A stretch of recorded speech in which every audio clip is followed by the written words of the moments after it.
मुख्यमंत्री महिला सशक्तीकरण अभियानाचा शुभारंभ गडचिरोली येथून होत आहे। महिलांच्या आयुष्यात नवी क्रांती घडवून आणणारा हा दिवस।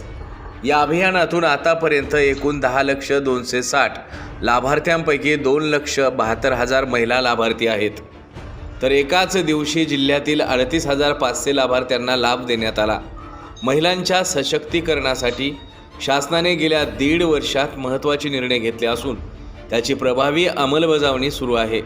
यापुढच्या काळात देखील महिला भगिनींच्या सक्षमीकरणासाठी हे सरकार कटिबद्ध असल्याची ग्वाही मुख्यमंत्री एकनाथ शिंदे यांनी दिली। गडचिरोली येथे मुख्यमंत्री महिला सशक्तीकरण अभियानाचा शुभारंभ करताना ते बोलत होते। यावेळी उपमुख्यमंत्री देवेंद्र फडणवीस, अन्न व औषध प्रशासन मंत्री धर्मराव बाबा आत्राम, खासदार अशोक नेते, आमदार डॉक्टर देवराव होळी, कृष्णा गजबे, पोलीस उपमहानिरीक्षक संदीप पाटील, जिल्हाधिकारी संजय मीना, मुख्य कार्यकारी अधिकारी आयुषी सिंह, जिल्हा पोलीस अधीक्षक निलोत्पल आदी जण उपस्थित होते। महिलांच्या आयुष्यात नवी क्रांती घडवून आणणारा हा दिवस असं सांगून मुख्यमंत्री शिंदे म्हणाले, राज्य शासनाने लेक लाडकी योजना सुरू केली असून बचत गटाच्या अर्थसहाय्यात दुप्पट वाढ केली आहे। स्वातंत्र्याच्या 75 वर्षानंतर पहिल्यांदाच गडचिरोलीमध्ये एवढ्या मोठ्या संख्येने महिला उपस्थित आहेत। राज्याला कर्तृत्ववान महिलांचा वारसा आहे। आज प्रत्येक क्षेत्रात महिला पुरुषांच्या एक पाऊल पुढे आहे। स्वतःच्या तब्येतीकडे महिला दुर्लक्ष करीत असल्यामुळे राज्यात आतापर्यंत 4 कोटी महिलांची आरोग्य तपासणी करण्यात आली।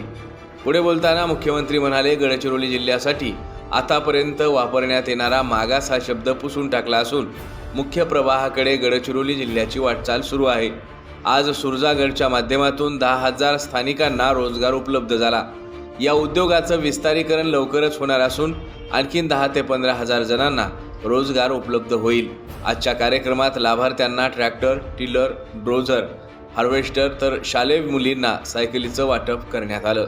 भविष्यात गडचिरोलीतील 10,000 शालेय मुलींना सायकलीचं वाटप करण्यात येईल।